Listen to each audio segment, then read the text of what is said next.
Tell me something Mia Goth can't do. She acts, she screenwrites, she produces, she dances, a jack of all trades.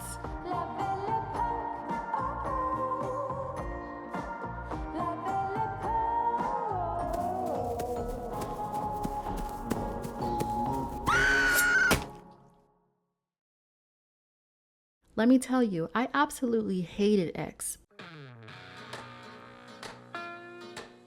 but I loved Pearl. Not old Pearl, young Pearl. Let me tell you how that's possible. X came out last March and released a prequel a year and a half later, which is like light years in movie time. X and Pearl were secretly filmed simultaneously, with Pearl especially receiving rave reviews from the Venice International Festival attendees. It's been described as The Wizard of Oz meets Serial Mom, and honestly, I think that's the most fitting concoction I've ever heard tacked onto a movie. And it's no wonder, because the duo found its home at A24, a rising giant in the film industry. Call me crazy, but I didn't know that Mia was the old lady in X. I didn't want to be rude, but after I left the theaters disgusted at what I had just seen, I reckoned that there was no way that old lady was a real person. And my instincts were right, because it was actually Mia Goth. Well, she's a real person, but not real. You get what I'm trying to say.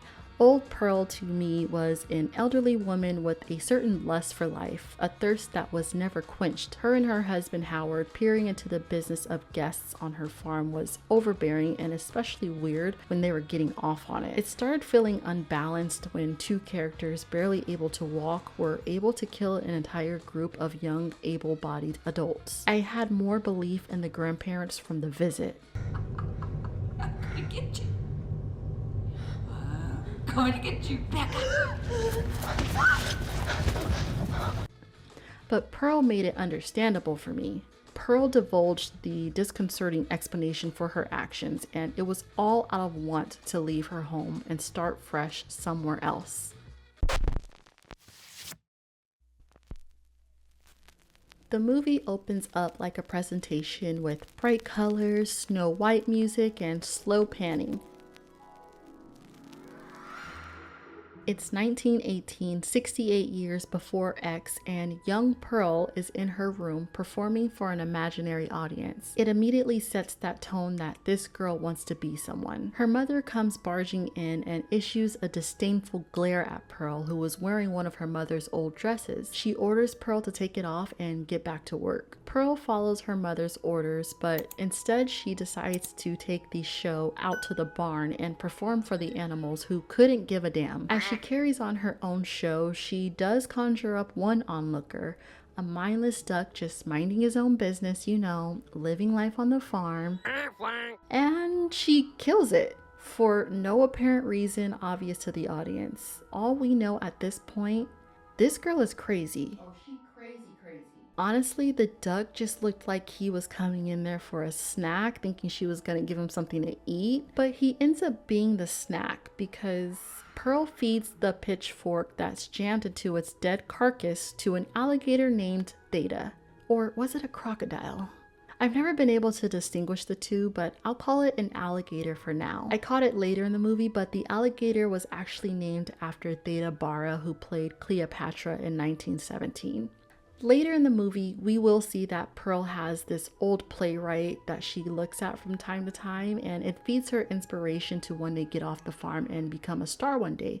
So she sees all these stars on these silent pictures, and she aspires to be associated with these kind of people, hence the reason she calls the alligator Theta. Her mother doesn't like Pearl's aspirations, and she wants her to come back down to earth. At dinner, her husband, Pearl's father, is paralyzed from the mouth down, so he must be fed. He must also be clothed, bathed, watched, and he can't perform basic functions in life, so they are his caretakers. This is the reality that Pearl's mom tries to make her acknowledge. After dinner, Pearl has to give her dad a bath, and after she does this, she reads to him some letters that she has kept in a little box. We find that she has a husband that's currently overseas fighting in the war. Back then, marrying super young was expected, and the teenagers were made to be a little bit more mature than we are today because their lifespans were shorter than ours are today. This is because the technology of medicine was not as progressive as it is now, so they lived their lives in a rush and started families very young. This wasn't very beneficial to someone like Pearl because she is mentally immature and has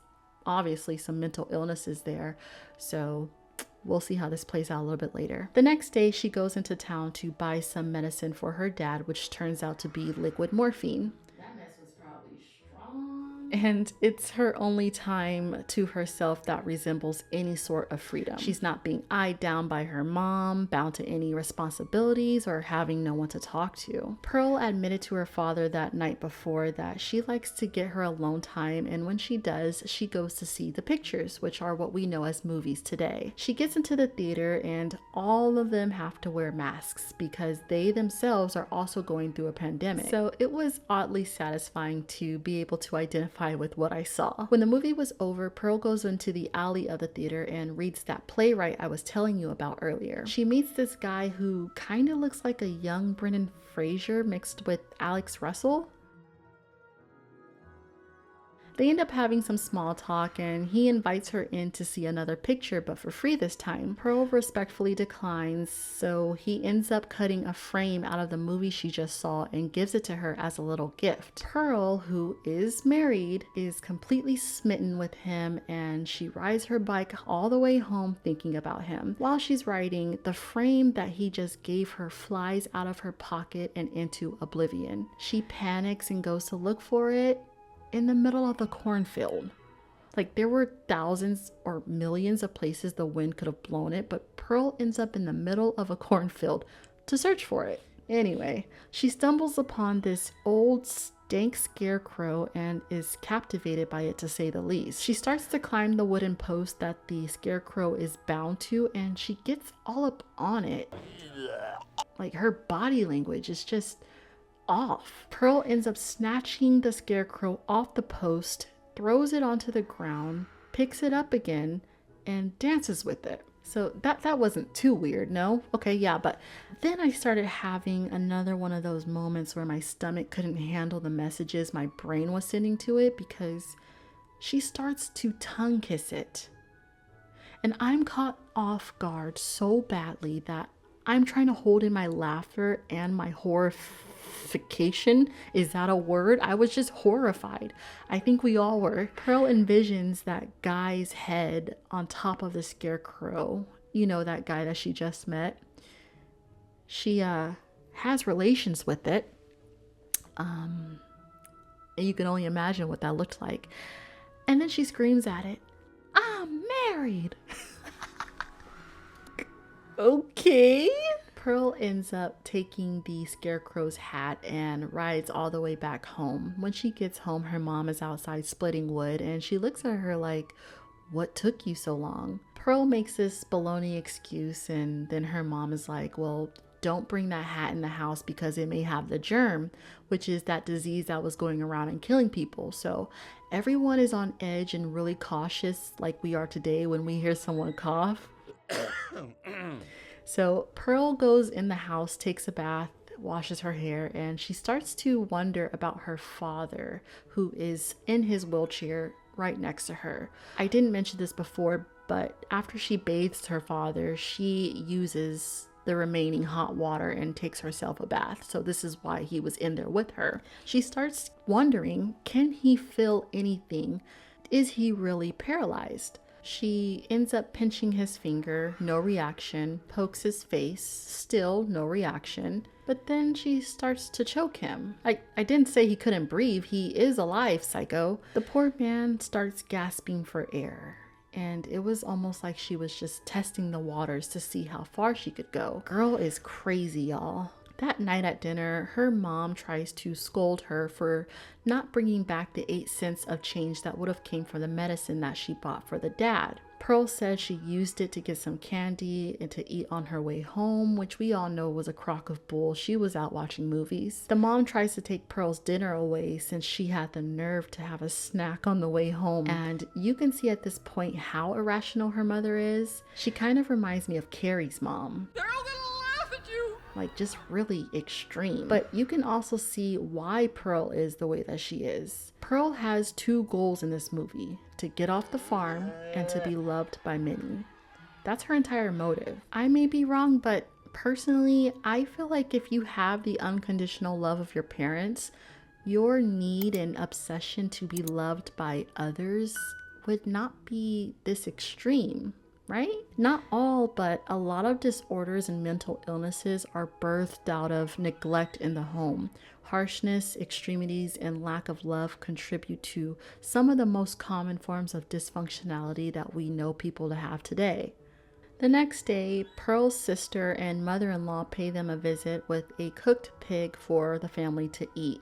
While Pearl's mother is adamantly denying the pig, Pearl and her sister-in-law Mitzi are discussing the new gossip in town. Pretty much, the church is looking to round up girls all over the nation to form a dance troupe to provide entertainment for the soldiers at war.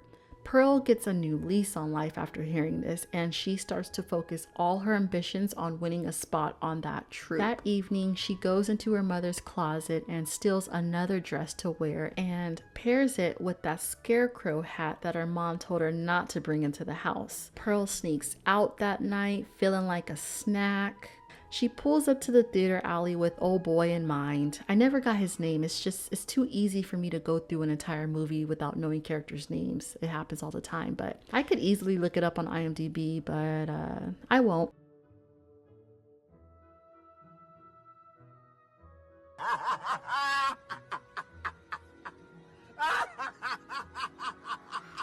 I'm just gonna call him Brendan Fraser. He invites her in, and it's obvious he lives there even though he says he doesn't. He claims to be a drifter. Man doesn't like commitment. He shows her a silent film on the projector, and it ends up being prawn or corn or any other YouTube safe word for Norp. Back then, they were called underground stag videos that weren't quite legal yet, and Brendan Fraser lookalike here had plans to be one of the first to capitalize off of it. Little did he know, 104 years later, this stuff would be accessible to children too. Just shameful. He invites her in, they talk, get to know each other, and Pearl talks about her hardships and how she has to take care of her father and the farm and whatnot. Brendan is comforting and encouraging Pearl until she utters out something weird. She says that she wishes her folks would just die so she could live, pretty much. And he heard her, but he doesn't really believe his ears. He's like, "Girl, what?" And she brushes it off. She's like, "Nothing." He lets it go and ends up talking about his plans to escape to Europe and even encourages Pearl to come along with him. He shouldn't have said that because her eyes light up like Christmas, and now she's bound to you, man. She's bound to you. She starts looking at him like the golden ticket to the chocolate factory. I never thought my life could be anything but a catastrophe. She's really Charlie bucketing it like he didn't know what he just signed up for. So the next day, Pearl begins getting her affairs in order, tying up loose ends, kind of getting ready to kill her family so she could shed this old life. She takes her dad to the lake to see Theta the alligator. Meanwhile, Theta creeps up slowly, getting ready for that snack. The man is paralyzed, not unconscious. He's visibly scared, and even though his face can't show it, his eyes do all the talking for him. Pearl's mom comes out of nowhere from behind like, "What are you doing?" And Pearl just looks at her and she asks, "Why do you hate me?"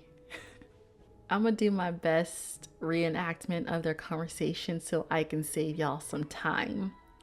All right, here we go. "I only want what's best for you." When will I get what I want?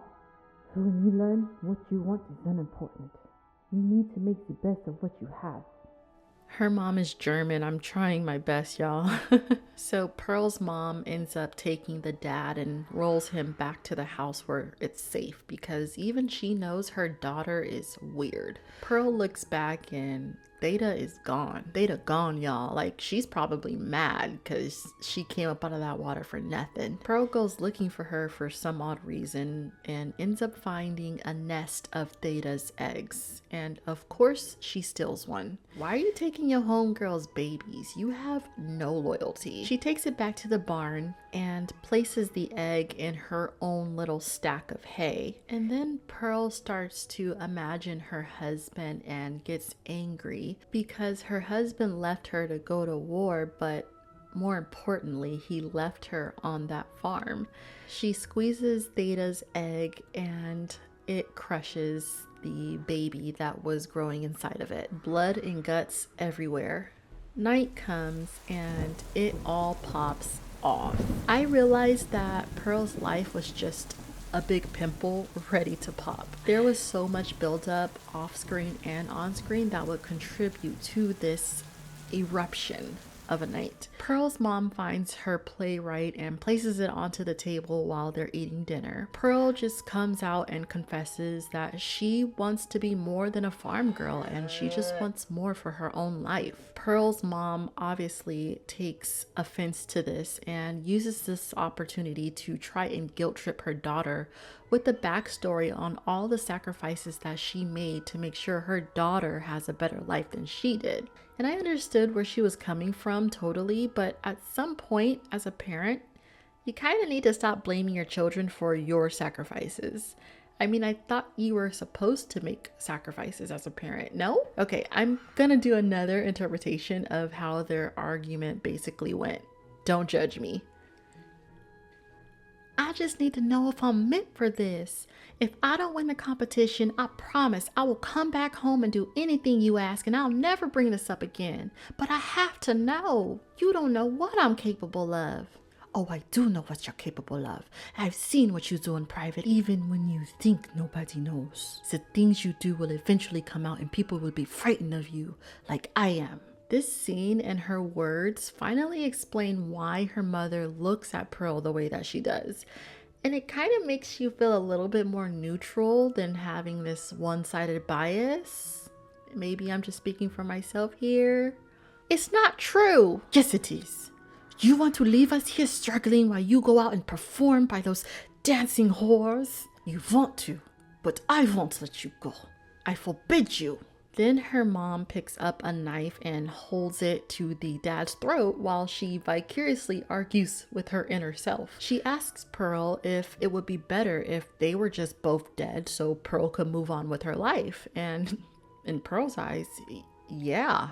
Actually, that's exactly what she wanted. Pearl's mom just spills her heart out in that argument and complains that she married a man that she had to end up taking care of as if she were his mother. And that wasn't what she signed up for. And the poor dad is just sitting there hearing all of this with so much hurt in his eyes. I'm like, this is the only victim I see right now. Pearl's mom exclaims, "You are going to fail." Pearl is like, "I don't want to be like you." And then her mom slaps her and she goes, "I hate you." And then they start slap boxing and they start tussling with one another. The intensity increases and they're getting super aggressive while the poor father wishes he can just stop it all, being completely mortified in his chair. Pearl's mom's dress catches a fire. And you know, like, fabric back then was super flammable. Shoot, the paint had lead in it and Coca-Cola had cocaine in it. These were real rock stars, y'all. Woodstock ain't got nothing on the early 1900s, let me tell you. Pearl's poor mom catches fire all over and Pearl, out of reaction, throws a pot of water on her and it's Too little, too late. Mama is burnt to the bone. Human barbecue. And Pearl is a straight savage. She takes her to the cellar and throws her in there. And her poor dad is just scared that he's next. I mean, he just witnessed his wife getting turned into a human shish kebab. But he's not next, not right now, because Pearl ends up running out of the house in panic and rides into town. And guess where she goes? Just guess. To see young Brendan. Girl just basically committed murder and then gets it on with somebody. I mean, that eerily sounds like something Jackson Tara would do.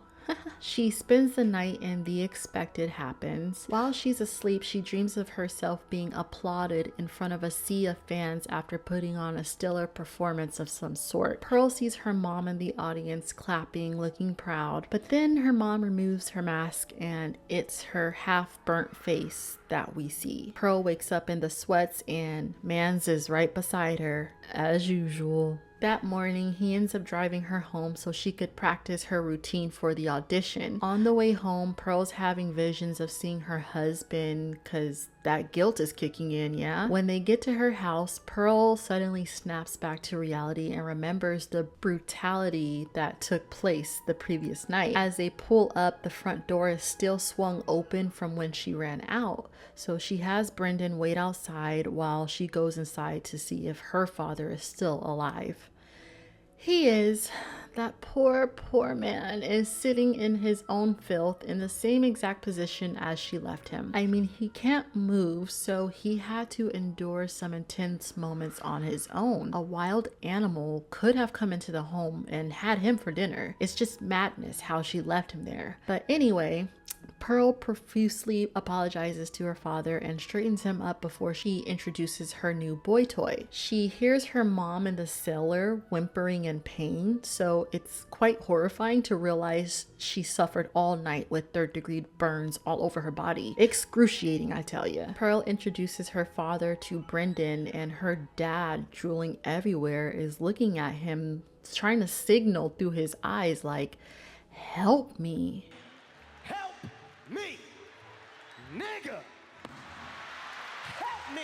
She leaves him again and takes Brendan upstairs with her to make out. Some bumping noises start echoing through the house and Brendan is curious as to what it is. Pearl, knowing it's her mom, tells him it's nothing to worry about. He tries to ignore it, but his curiosity gets the best of him and Pearl tries again to keep him from investigating, and he's like, "You have a father in a wheelchair downstairs. What's the matter with you?" Brendan, he goes downstairs and tracks where the noise is coming from, which is the door to the cellar. But before he can go further, Pearl comes up behind him and softly places her hand on his shoulder and tells him it's just their pesky dog causing all the ruckus behind that door. He's hesitant, you can tell, but he just listens to her and brushes it off. Obviously, the Holy Spirit was telling him to back up out of there, but common sense was nowhere to be found with this dude. She takes him to the barn and he plays into it, but he knows something is really off with this girl. Pearl introduces Brendan to the animals that she spends most of her time with, and then he asks for the name of the dog that is in the cellar making all that noise. She says they don't have a dog. Right then her mask slips. Her figurative mask, of course. Brendan is kind of realizing like, Very nice to meet you, yeah? No? Glad to be here. Gotta go. Pearl starts to get real and starts to question his sudden change of mood. Here's kind of how the conversation went. Again, don't judge me. "What did you see? Did you see something?" "No, I didn't see nothing." "Why you acting all funny all of a sudden?" "I'm not." "Yes, you are. You're lying. You aren't taking me to Europe with you no more, are you? Why are you leaving me? Why did you change? I thought you liked me." "You're scaring me." Now, the conversation was a little bit longer than that, obviously, but if only I could scream for you guys how it actually sounded. I can't because I have neighbors and I don't want anybody calling the cops thinking I'm talking to some man. But it was way more intense than what I just gave you, but that was the gist of it. It sure is funny though. I mean, he was scared, but then he wasn't too scared to boink her, right? I mean, man, you guys have to make better decisions. Brendan's first mistake was not playing into her craziness. When someone is that much off of their rocker, you have to play mind games to keep them from harming you. Anything and everything she said or did, he should have made a mental note but remained emotionally and physically stoic. If he would have carried on as if everything were normal, he could have gotten out alive. Oh yeah, I'm sorry, I just told you too soon, he's gonna die. But second mistake, he turned his back on her. You don't turn your back on someone like Pearl, not fully, because as soon as she feels like you're leaving her, she will stab you to keep you from doing that. And that's what she did. She found her signature pitchfork weapon and poked him on his way out. I mean, Brendan had this convertible car, so needless to say, easy access. She stabbed him as he was literally driving off. To Pearl, this was another failed attempt to get off of the farm. So she didn't really care about killing him. She was just upset that her opportunity was killed. Ultimately, she just felt so helpless that she attached herself to men who thought would take her away from there, and they end up leaving her. Her husband being one of those men, and I'll get to him in a bit. Pearl's mom is still dying in the basement as she goes to check on her. Pearl tells her something disheartening, and then the next thing we see is her mom is flying down the stairs that Pearl kicked her off of. And it's presumed that she's dead, or that this is surely the last minutes of her life. Pearl goes and gets her father cleaned up and dresses him up in a tux, and me being me, I'm thinking she's about to go take him to a movie, get some quality time, but nah, I should have been smarter. She was dressing him up in his homegoing attire. Her dad is terrified. He's trembling and afraid to die as Pearl says her last goodbyes to him, and she sends his poor soul on its way. This girl is a demon. She gets to church for her audition because the show doesn't stop, and she meets up with her sister-in-law, Mitzi. Mitzi tells her that the church has decided to only pick one girl instead of multiple, and Pearl declares that it has to be herself. They end up switching places in line because Mitzi is just too nervous to go when it's her turn, so Pearl ends up going in first, and she stands before 4 judges. She ends up walking onto this white X that's taped onto the stage, and I just thought that was amazing foreshadowing, by the way. And she gets down. Like, whatever getting down in 1918 was, she was doing it. In her mind, she was getting it. It was like that movie Sucker Punch, kind of. It's kind of where my mind went when Pearl was imagining herself as a dancer. In actuality, they just thought she was pretty mediocre. They were like, thank you, but it's a no for me. And she's just dumbfounded, flabbergasted. And the main judge is like, it just wasn't giving, sis. And she's like, that was the best dancing I've ever done in my life. And he doubles down and he tells her no. Plus, we're looking for someone who's all American. We want that X factor, you know. Blonde. Uh-oh. Mitzi's blonde. Y'all finna get Mitzi killed. So they have to drag Pearl out of there because inevitably she starts to show her behind. I mean, this is all she ever wanted for as long as she could remember, and now her opportunity was robbed of her. She shouldn't have put all of her eggs into one basket. Eggs. But I'm kind of crushed that she didn't get picked because I really wanted to see the monster she would have turned into when she got famous. That would have been the best. Mitzi offers to take her home, and I'm like, Mitzi, no! Don't do it. They end up getting to the house and going to the dining room and have a heart-to-heart. Pearl is like, my mom was right. I'll never get off this farm. Mitzi, being who she is, she tries to comfort her, and Pearl just reinforces what she said. She goes, there may be something really wrong with me. Something's missing in me that the rest of the world has. I'm like, bingo! Yes, like there is something really wrong with you. She hasn't told anyone how messed up she truly is and is scared about what would come out of her mouth and also scared to push other people away. But Mitzi pressures her to just spill it. And you can tell Mitzi just likes people projects. She likes fixing people. Pearl unloads, like really unloads, and it's a lot. She mainly talks about her struggles with being a young wife and having feelings for other men. She's upset that Howard, her husband, left her to go to war the first chance he got. Pearl admitted that she only married him because she thought he was onto bigger and better things, because he's from a family of wealth and they're so put together, and it just came out that he just wanted to live a comfortable life on the farm with her, and she just felt defeated by that. So she had attached herself to people and ideas that would carry her, but they were all dead ends, almost literally. This was a good scene. Mia Goth really becomes her characters. I don't see it with this movie, but an Oscar or two is definitely in her future. Pearl's confessions are just becoming too heavy for Mitzi. It has her low-key freaked out. She becomes another person that just wants to get away from Pearl, and Pearl starts to notice Mitzi getting uncomfortable.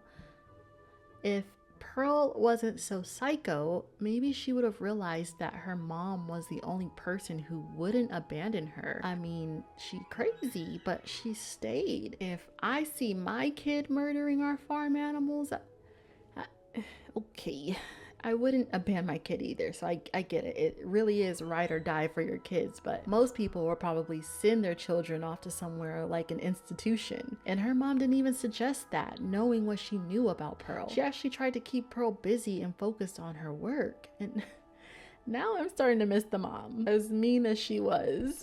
What I also really liked about this scene was Pearl's self-awareness. Girl was out of the box insane, but she wasn't oblivious to her actions. She wasn't delusional. She just had this extreme case of separation anxiety. I'm sure it was more than that. Yeah. So Mitzi, she's like, I think I should go. And Pearl is like, are you frightened? You think I'm sick, huh? And we've already seen this type of exchange earlier when young Brendan tried to get away. Pearl, who is not stupid, can read facial expressions and body languages. She realized that the person she is talking to, again, wants nothing to do with her. And from there, there's just no convincing her otherwise. She goes, I know you won the competition. So you can stop acting all nice to me like you didn't. You always get what you want. You're young and you're blonde. Mitzi is like, Very nice to meet you. Yeah, no? Glad to be here. Gotta go. she makes the same two mistakes that Brendan does. She does, however, see Pearl pick up an axe and starts to chase her with it. So she didn't really turn her back as much as Brendan did, but it didn't help her to see it coming. I'm like, look around, Mitzi. It's straight miles of fields.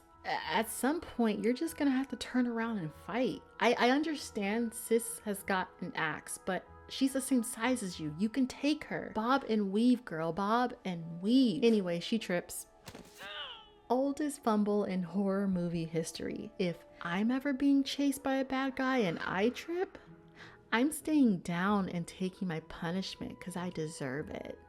For tripping. Pearl does her like she does Brendan, almost in the same spot too. After this, she grows tired of all the killing and she needs a breather. So she goes to the cellar where her mom's dead body lies on the stairs.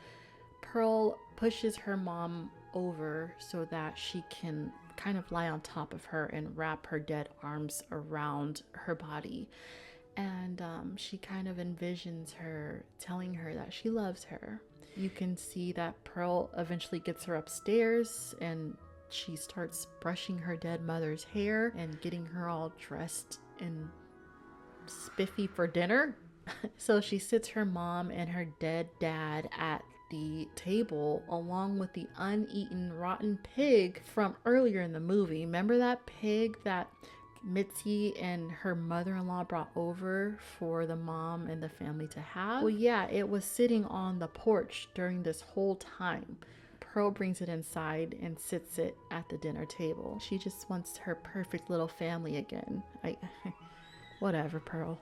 Nothing she does surprises me anymore. She feeds Mitzi to Theta, who also ate Brandon, and I forgot to tell you guys, the evidence is wiped clean. Any leftover remains that there were, Pearl gives them to the farm animals, and now they have a taste for human flesh. Sheesh.